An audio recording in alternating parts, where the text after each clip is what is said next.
Get started. I read in your bio, the first song you actually wrote was Usher's Throwback, which is a song I really liked from back in the day. But I just wanted to point out the first time, I was really introduced to your music was, because I hadn't known you wrote the song, was a bonus track off Donnell Jones' album, called Baby It's You. Can you just tell me about that song and how that opportunity came about? The Donnell Jones record? Yeah. Well, Donnell Jones came out the Throwback, and I saw Usher and everything. I got close with Mark Fitz, who was the president of Black Music at Jive Records, and he was A&R on the Donnell Jones album. And he invited me to come over and work on the record, and I came over, and that's how, I think that was the first song I did with Donnell, Baby It's You record. Yeah. And I made that album. Yeah. And then I had read about another song you did with him called Silly of Me, but I had never even, I hadn't heard about this song. Whatever happened to that one? Yeah, sometimes when you do records, they don't make the album, but actors make everything. Yeah. So they get people, people start knowing about songs they never were supposed to be known about. So there's a record I did with Donnell early on, and it didn't make the album. So Yeah. Of course. And then eventually, personally, I heard a song by you called Killer. I was just wondering, is that a song that never ended up on an album either, or what happened to that one? That was a song that got leaked as well. Yeah. Was that recorded for someone, or was that going to be for you? A demo? It was a demo. It's a song I wrote just writing for a female artist, someone in particular. Yeah. And the hackers leaked it. Yeah. Okay. Let me just ask you then, how do you feel about I guess the hackers and all that? I guess you're not cool with all that, those songs leaking and all that.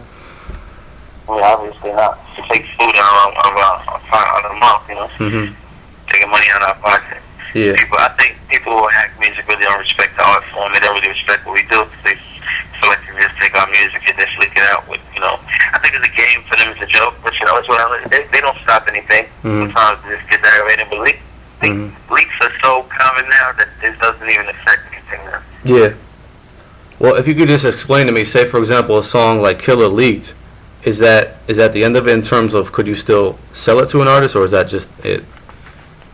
I mean, I didn't even think about Killer was. I didn't even like it. Yeah. I did the record.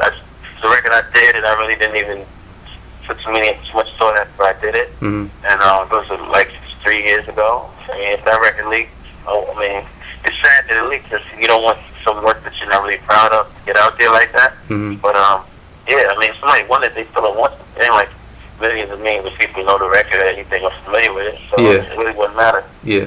Okay. And you were gonna release an album, The Fifth Element. What's the reason this one never got released? I stopped being an artist. Yeah. I stopped rapping. So is that gonna be it for you, or you still have aspirations of doing a solo album on your own? No, I don't think I'm gonna do it right. Okay. I'm happy to be behind the scenes and being a businessman and entrepreneur and develop a record company and develop an artist and things like that. I think that's more my passion. So would you say it wasn't really a tough transition to make from an artist to just becoming a writer behind the scenes? Say that again?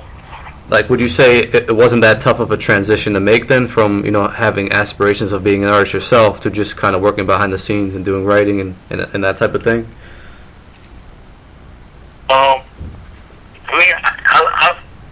I think it's more, I'm comfortable doing this. I'm more comfortable as a writer and being behind the scenes, but I'm definitely about branding myself, getting people familiar with who I am. So that's not like, I just don't want to do it in the form of, recording albums. So the thing about an artist is sometimes an artist can only be hot as long as their record's hot. So I want to be in a position to control the music and not just be relevant when I have an album out, but be relevant, or 365 or where I am. Yeah, I see what you mean. And just can you explain to me how does it make you feel, when you write a song for an artist and then you see that artist take that record and it goes on to become a hit and they have success with it? How does that make you feel? Oh, it's a great thing for me. It just makes me feel great because that's my job. That's the whole point of what I do. Yeah. A lot of times, people usually don't realize who's actually behind the song. Does that ever bother you? No, that's why I get out here and let people know what it is to me. That's why I expose myself, so it really doesn't bother me. Yeah. I mean, sometimes artists will even tell people that they wrote a song that they didn't write, but it doesn't matter because Yeah. I'm gonna get my just to it. And I get out here, and that's why I have a publicist, and that's why I do the interview. So Mhm. I expose myself to the world. Yeah. Okay. Can you just give me like a brief summary of the creative process you go through when you write a song from start to finish? Usually I hear a beat. I come in the studio, I hear a beat. It's not really a drawn out process. I just hear the music, and the first thing that comes to my head, I just jump in the booth and say it. Yeah. It's really not even that complex. It's just real simple. I Mhm. used to be a rapper, so freestyle in the club type of area, so freestyle. So that's how most of my songs come about. Yeah. And on average, how long would you say it takes like each song to be completed? The idea the song in itself to be written doesn't Yeah. take 15, 20 minutes to that, and to just lay in the demo in the background and other stuff, maybe like an hour and a half. Yeah. Okay. Can you tell me what's your most memorable collaboration you've had so far with a song you wrote and an artist recording it and all that? Memorable, so many, man. Yeah. I can just give an example of one. With There Goes My Baby. Yeah. I wrote it. Usher was late for the session, Mhm. so instead of just waiting around or leaving, we just started a new song, and I literally wrote the song right before he walked in the door. So I finished it, and he walked in the door, and it was back. Yeah. Okay. And who's an artist or artists that you haven't had a chance to work with that you'd like to eventually get to work with in the future? Brandy. Yeah. I would love to work with Brandy. Okay. I know your catchphrase, "Turn the lights on." You got that on each song. What does that mean to you? I used to hang out with this club in LA called Area, Mhm. and friends of mine was one of the owners of the club. So every night I used to go there, every other night, and they would play a song by Pink Floyd called "The Wall." Mhm. And while they played this song, the climax of the record, right before the climax of the record, all the lights would be off in the club. And then when they say, "Hey, teacher, Alito's kids along," all the lights would come on. Start flashing. Yeah. But in my mind, I would say, "Turn the lights on." So one of the days in the studio, I just started saying it on songs that I was doing, and then it just stuck. Mhm. Okay. Cool. If I can ask you about a couple of songs you worked on with Marcus Houston, all because of you, and I wasn't ready. I'm a fan of those songs. What was it like working with him and getting to do those songs? Actually, I just wrote those songs. I didn't even get in the studio with him. Oh, I really? just wrote the songs, and then somebody else recorded as well. That was early on in my career. Okay.